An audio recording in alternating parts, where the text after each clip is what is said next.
تھا 60s کا، 50s 60s کا زمانہ مناظروں کا رہا. علامہ چک سواری صاحب جانتے ہوں گے، مناظروں کا دور تھا ایک. اب وہ نہیں رہا. میں نے بھی مناظرے کیے. میری زندگی کا پہلا مناظرہ 8 گھنٹے کا تقبیل ابہامین کے موضوع پر ہوا. زندگی کا پہلا مناظرہ. میں نوجوان تھا. تینوں منصف علماء دیوبند کے فارغ التحصیل اور فاضل تھے، تینوں منصف. اور میں بڑا بے دھڑک کرتا تھا، کوئی منصف بن جائے پرواہ نہیں. وہ کہتے تھے یہ تینوں دوسرے مسلک کے ہیں، فیصلہ غلط دے دیں گے. اللہ اور اس کے رسول کے بھروسے پر کہتا تھا ان کے لیے میں ان کو کھلا چھوڑوں گا باندھے بغیر تو تب فیصلہ دیں گے، باندھ دینا انشاءاللہ. تینوں منصف دوسرے تھے. 8 گھنٹے مناظرہ ہوا. تینوں نے متفقہ فیصلہ انگوٹھے چومنے کے مستحب ہونے پر لکھ کر اعلان کیا. تینوں علماء دیوبند دلائل میں گھیر لیا ان کو. تو میں نے اس لیے کہا کہ میں تو ہماری تو زندگی گزری ہے اس پر، لیکن اگر کوئی مجھ سے پوچھے کہ جو انگوٹھے نہیں چومتا تو کیا اس کو میں سنیت سے خارج کر سکتا ہوں؟ یہ خیانت اور بددیانتی ہوگی. چونکہ حدیث ضعیف سے ثابت ہے. حدیث یہ میں آپ کو بڑا حظ آئے گا اور کام آئے گی یہ طریقہ. میں 2 منٹ لگیں گے، میں وہ مناظرے کا خلاصہ بتا دوں. ہوا بھی یہ، میں نے تینوں علماء کو کہا کہ میں نے ثابت کرنا ہے، انہوں نے ان مولانا نے انکار کرنا ہے. دونوں سے تحریری طور پر کیا ثابت کرنا ہے میں نے، مجھ سے بھی لے لیں.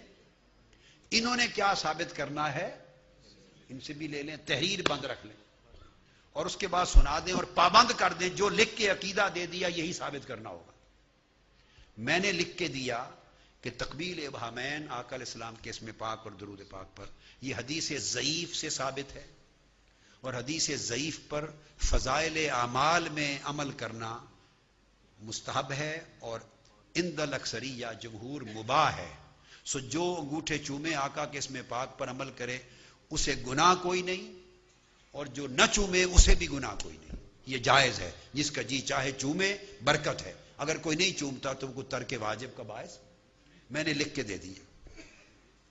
اب جو مولوی صاحب تھے انہوں نے لکھ کے دیا، انہوں نے میری چٹ پڑھی، اس مولوی صاحب کے بھی پڑھی جو مناظر تھے. انہوں نے لکھا تھا کہ انگوٹھے چومنا، انگوٹھے کے آگے بریکٹ میں لکھا تھا ٹھوٹ. اتنے زبان دراز گستاخ لوگوں کے اندر حیا نہیں رہتا. یاد رکھ، جو آقا علیہ السلام کا گستاخ ہو گیا اس کے اندر حیا نہیں رہتا، کیونکہ حیا ایمان کے ساتھ ہوتا ہے. جسے آقا کا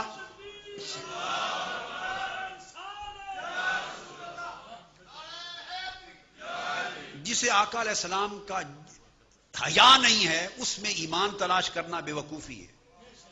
بے ایمان اور بے حیا ایک ہی شخص کے 2 عنوان ہیں. اس نے لکھا یہ چومنا بدعت ہے، حرام ہے، اس کا چومنے والا جہنمی ہے. اس نے یہ لکھا. اس کا پڑھ کے سنا دیا، پھر میرا پڑھ کے سنا دیا. جب اس نے میرا پڑھ کے سنایا تو مولوی صاحب وہیں گرم ہو گئے، ان کی تو موت واقع ہو گئی. میں تو مناظرے کا اینڈ بھی دیکھ رہا تھا. بس اس کے بعد وہ کھڑے ہوئے، انہوں نے کہا کتابیں نکالی، یہ حدیث ضعیف ہے. میں نے روک دیا. میں نے کہا حدیث کا ضعیف ہونا یہ نزاعی مسئلہ ہی نہیں ہے، یہ مابین ہم دونوں کے ہاں متفقہ بات.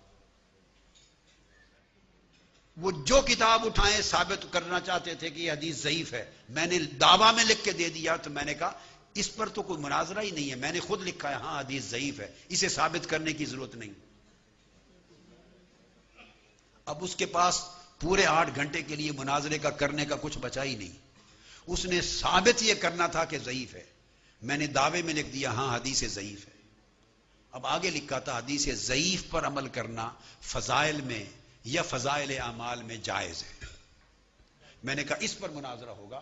میں اصول حدیث کی کتب سے ثابت کروں گا کہ ضعیف حدیث پر عمل کرنا جائز ہے، یہ ثابت کریں کہ جائز نہیں ہے، اور یہ ثابت کریں کہ یہ بدعت ہے، حرام ہے اور باعث جہنم ہے. ثابت کریں. میں ثابت کروں گا مباح ہے اور مستحب ہے. 8 گھنٹے. اب ان کے پاس کچھ بچا نہیں، بس ایسے ہی وہ پریشان رہے. 8 گھنٹے کے بعد وہ علماء جو ہی وہ حدیث کو ضعیف لکھتے میں کہتے یہ بحث نہیں. یہ 8 گھنٹے کے بعد انہوں نے متفقہ فیصلہ دے دیا ہمارے لیے. اسی طرح ایک مناظرہ وہ زمانہ تھا نور و بشر پہ ہوا. ہم نے یہ ساری وادیاں چک سواری صاحب والی عبور کی ہوئی ہیں. وہ لوگوں کو علم نہیں ہے. ہم یہ ساری وادیاں عبور کر چکے ہیں، مگر جب عالمی سطح پر مسلک کی اشاعت کا کام شروع کیا تو لب و لہجہ اور رکھنا ہوتا ہے، صرف زبان حکمت اور زبان موعظت اختیار کی۔ تو مناظرہ ہوا نور و بشر پر، میں نے کہا جو منصف دوسرے مسلک کے عالم تھے اسی کے، میں نے کہا دونوں سے لکھوا لیں، لکھ دیا۔ میں نے لکھا آقا علیہ الصلوۃ والسلام کی بشریت مقدسہ بھی حق ہے، اور جو مطلقاً حضور کی بشریت کا انکار کرے کافر ہے، اور آپ کا نور ہونا بھی حق ہے۔ انہوں نے لکھا کہ حضور علیہ السلام بشر ہیں، جو نور مانے وہ کافر ہے، نور اللہ ہے۔ اب جب دونوں کا پڑھ کے سنایا گیا وہ چیخ اٹھے، اور یہ کیا بات ہوئی؟ اب وہ مناظرے میں جب 15 منٹ تھے، جب کھڑے ہوں مولوی صاحب وہ حدیثیں پڑھیں جس سے بشر ثابت کرنا چاہتے تھے، میں کھڑا ہو جاؤں۔ میں نے کہا مولانا یہ تو ہمارے درمیان اختلافی مسئلہ ہی نہیں ہے، میں نے تو لکھ دیا جو بشریت کا انکار کرے مطلقاً وہ کافر ہے، قرآن کی نص سے ثابت ہے، اس پر تو بحث ہی نہیں، آپ بشریت کیوں ثابت کرتے ہیں؟ مناظرہ بشریت کے ہونے اور نہ ہونے پر ہے ہی نہیں، ہم قائل ہیں جو انکار کرے مطلقاً کافر ہے۔ مناظرہ اس پر ہے، میں ثابت کروں گا نور بھی ہے، آپ ثابت کریں گے نور نہیں ہے، صرف اس پہ مناظرہ ہو، یہ لائیں حدیث۔ اب وہ یہ کہاں سے لائے کہ نور نہیں ہے؟ آپ میری بات، جب آپ حدیں قائم کر لیتے ہیں تو بڑے سکھ میں چلے جاتے ہیں، حریف مد مقابل کا کیس دشمن کا کمزور ہو جاتا ہے۔ ہمارا کیس مسلک کا اس لیے کمزور ہو گیا کہ ہم نے مسلک کو اور عقائد کو دلائل کے ساتھ اور اصولوں کے ساتھ ڈیل نہیں کیا، ہم جوش خروش میں جو چاہا کہہ دیا، اپنے اندر اپنے لوگوں کے خلاف بھی جوش و خروش کیا، مخالف کے لیے بھی جوش و خروش کیا۔ لہذا وہ شکست انہوں نے اعلان کیا، اس کی شکست کا، انہی کے مسلک کا تھا شکست کا اعلان کیا، ہم نے نور ثابت کیا۔ تو عرض کرنا